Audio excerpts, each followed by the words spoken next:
നമസ്തേ. ഇന്നത്തെ കാര്യപരിപാടിയിലേക്ക് എല്ലാവരെയും ഹാർദവമായി സ്വാഗതം ചെയ്യുന്നു. ഇന്ന് രാവിലെ മുതൽ വൈകുന്നേരം വരെ നടന്നിരുന്ന കുട്ടികളുടെ കലാകായിക സാഹിത്യ മത്സരങ്ങളും അതിനോട് അവർക്കുള്ള പങ്കാളിത്തവും നമ്മൾ കണ്ടത്. കൂടാതെ ഇന്നിവിടെ നടക്കുന്ന ഈ പരിപാടികൾ സമ്പൂർണ്ണമായി സമാപിക്കാൻ എത്തിയിരിക്കുന്ന ഉദ്ഘാടക കുമാരി അനുജ മാധവ കോളേജ് ഗവൺമെന്റിന്റെ പ്ലസ് 2 വിദ്യാർത്ഥിനിയാണ്. ഞാൻ 7ാം ക്ലാസ് മുതൽ മുതുകാട് മാത്സ് അക്കാദമിയിൽ മാത്സ് പ്രാക്ടീസ് ചെയ്യുന്നു. അനുജയെ വേദിയിലേക്ക് സ്നേഹപൂർവ്വം സ്വാഗതം ചെയ്യുന്നു. അനുജയോടൊപ്പം തന്നെ മാത്സ് അവതരിപ്പിക്കാൻ വേണ്ടി മാസ്റ്റർ രാംനാഥ് വടക്കേടത്തും എത്തിച്ചേർന്നിട്ടുണ്ട്.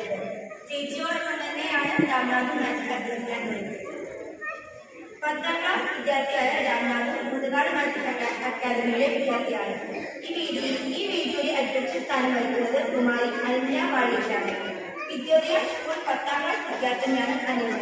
അനിലയും വേദിയിലേക്ക് സ്നേഹത്തോടെ സ്വാഗതം ചെയ്യുന്നു. ശ്രീകൃഷ്ണ ജയന്തി സന്ദേശം നൽകാൻ നമ്മളോടൊപ്പം എത്തിച്ചേർന്നിരിക്കുന്ന ബാലവൃന്ദം ജില്ലാ സമിതി അംഗം ശ്രീ രാജേഷ് ലാലാണ്. അദ്ദേഹത്തെ സ്നേഹപൂർവ്വം ഈ വേദിയിലേക്ക് സ്വാഗതം ചെയ്യുന്നു. ശ്രീകൃഷ്ണ ജയന്തി സ്വാഗത സംരക്ഷാധികാരി ശ്രീ എം പി ചന്ദ്രനെ വേദിയിലേക്ക് സ്വാഗതം ചെയ്യുന്നു.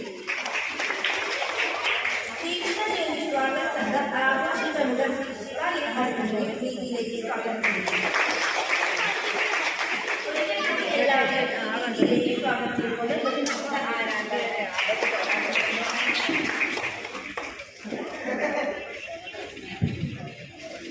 ശ്രീകൃഷ്ണ വിദ്യാലയത്തിലെ ബാലരാജ്യം ഇന്നത്തെ സാംസ്കാരിക സമ്മേളനം ഉദ്ഘാടനം ചെയ്യുവാൻ നമ്മുടെ മുഖ്യ അതിഥി അനുജ ഇവയോടൊപ്പം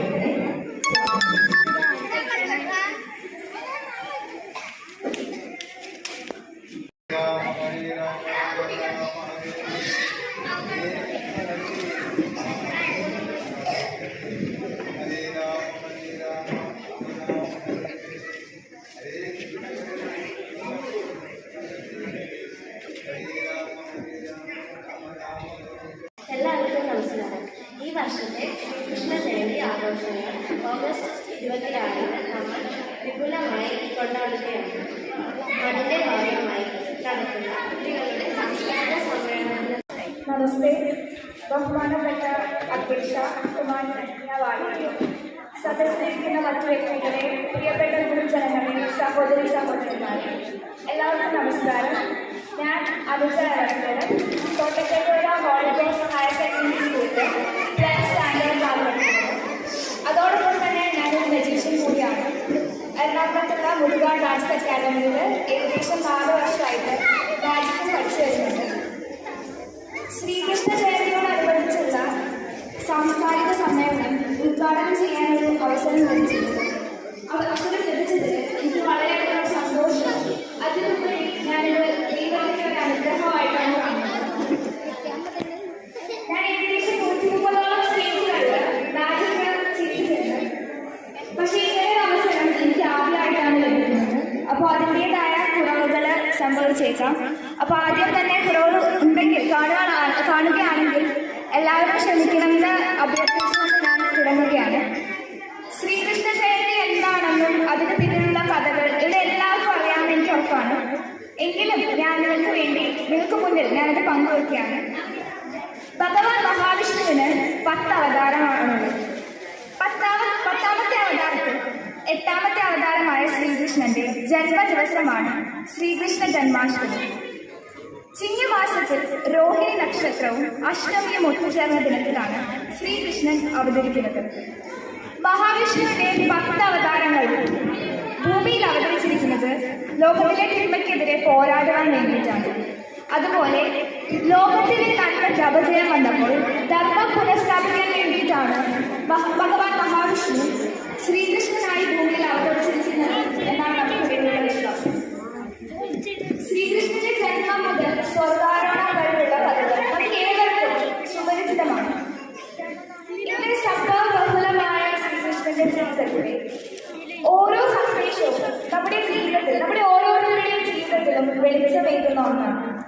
അപ്പോ അങ്ങനെയാണ് ശ്രീകൃഷ്ണന്റെ ജീവിതത്തില് വടക്കെടുത്തേക്ക് മാസ്റ്റർ രാംനാഥെ വടക്കെടുത്ത് വീടിലേക്ക് സ്വാഗതം ചെയ്യുന്നു.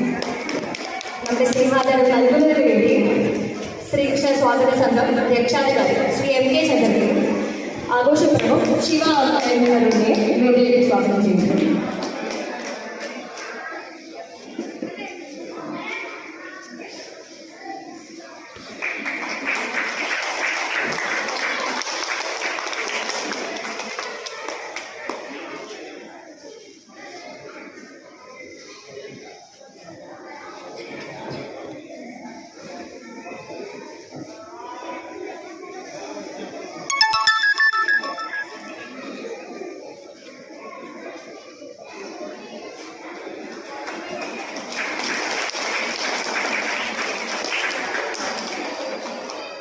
ശ്രീകൃഷ്ണ ബാലഗോകുലത്തിൻ്റെ പേര് ഒരു പാരഘോഷണം നമ്മൾ ഇവർക്ക് നൽകുന്നതാണ്.